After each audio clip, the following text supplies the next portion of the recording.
যদি পুজো করতে হয় নরসিংহের পুজো করুন এবং কবচ ধারণ করুন। নরসিংহ কবচ খুব শক্ত, এটা করা খুব শক্ত। নরসিংহ অবতারে কবচ ধারণ করে অনেকে ভালো হয়ে গেছে, অনেক বড় বড় রোগ মুক্ত হয়ে গেছে, এটা আমি নিজের চোখে দেখেছি।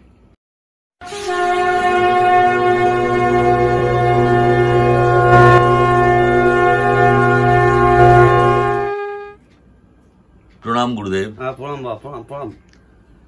বলো। দর্শক বন্ধুরা, আমরা আজকে আবার একটা নতুন এপিসোড নিয়ে এলাম।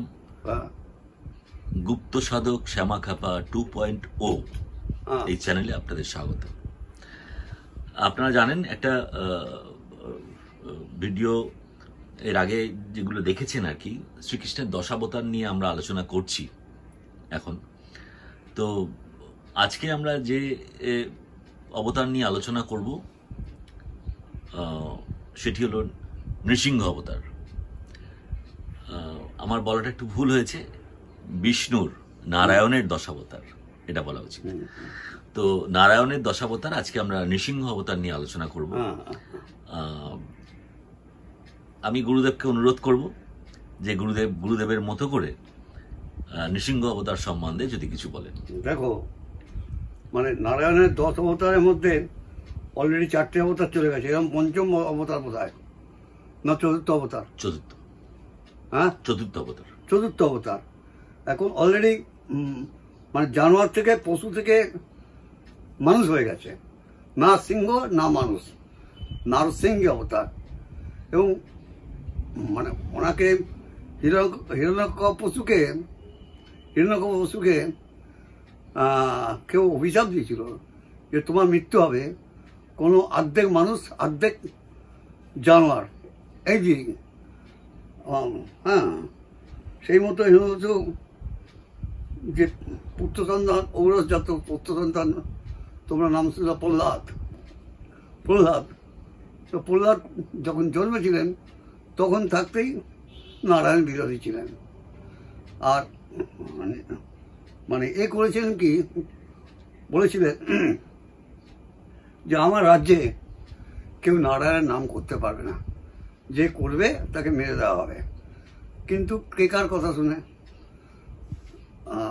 মানে আমাদের প্রহ্লাদ প্রতিদিনই নারায়ণকে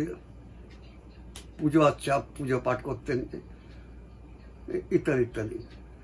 এই দেখে হিরণ্যকশিপু প্রচণ্ড রেগে যান। তার জন্যে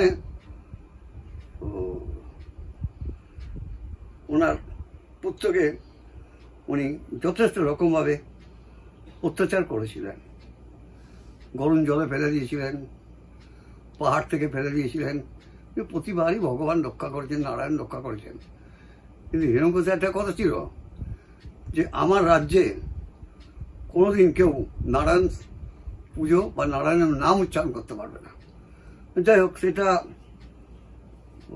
প্রহ্লাদ প্রতিবারই করে গেছে। এবং তার সঙ্গে আরও কিছু ছিল যারা এটা দণ্ডটা পেয়েছিলেন, আরও কিছু ছিল যারা দণ্ডটা পেয়েছিলেন। যাই হোক, এবং প্রহ্লাদকে যত রকম অত্যাচার করা যায় সব রকম অত্যাচার করেছে। মানে ওপর থেকে নিচে ফেলে দেওয়া, গরম জলে গরম তেলে ওনাকে ফেলে দেওয়া, ইত্যাদি ইত্যাদি যত রকম আছে কোনোটাই বাদ দেননি। কিন্তু অবশ্যই জানতেন, এই যে প্রহ্লাদ জানতেন একদিন না একদিন তিনি আসবেন এবং তাকে রক্ষা করবেন এবং তার পিতাকে বধ করবেন, এটাই ওর মনের ধারণা ছিল। তো যাই হোক, একটা দিন প্রহ্লাদের ওপর যখন মানসিক টর্চার, শারীরিক টর্চার করছে, তখন বাড়ির যে থাম ছিল, থামের মধ্যে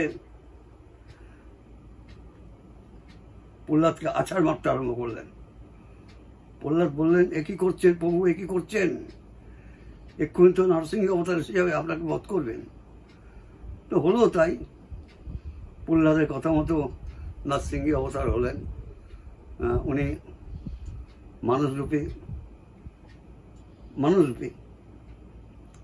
মানুষরূপী ভগবান, একদিকে সিংহের অবতার, একদিকে মানুষের অবতার। যাই হোক, এইভাবেই চললো এবং একে বধ করলো, প্রহ্লাদকে বধ করার চেষ্টা করলেন, কিন্তু পারলেন না। তো প্রহ্লাদ বললেন, প্রভু এ কি করছেন? আপনি তো আমাদের বাড়ির থাম, এখানেও আমার নারায়ণ আছেন। বললো, তোমার নারায়ণ রাখো। বলে উনি আঘাত করলেন, পদাঘাত করলেন, এবং সঙ্গে সঙ্গে নরসিংহ অবতার বেরিয়েছে হিরণ্যকশিপুকে বধ করলেন এবং প্রহ্লাদকে কোলে তুলে নিয়ে মানে অনেক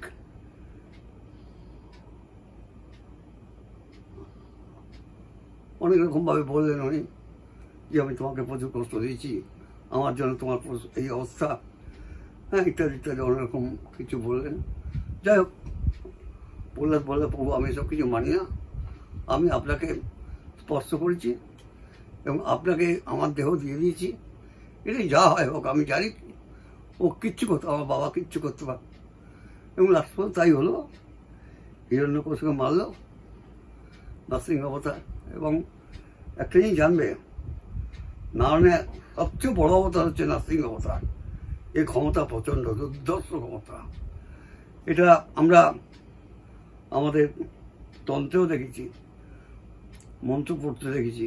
লোলো জিহ্বা বলম মত্তা নানা ভরণ ভূষিতা কপিশ্বর বক্ষ নারসিংহীতে বিশ্বতা ওং ঐং হ্রিং সিং নারসিংহী নমঃ। এইভাবেই জপটা করা হয় এবং এতেই কাজ হয়ে যায়, ঠিক আছে না? সুতরাং সবচেয়ে বড় অবতার হচ্ছে নরসিংহ অবতার এবং সবচেয়ে শক্তিশালী অবতার হচ্ছে নরসিংহ অবতার। সুতরাং আপনারা যদি পুজো করতে হয়, নরসিংহের পুজো করুন এবং কবচ ধারণ করুন। নরসিংহ কবচ খুব শক্ত, এটা করা খুব শক্ত।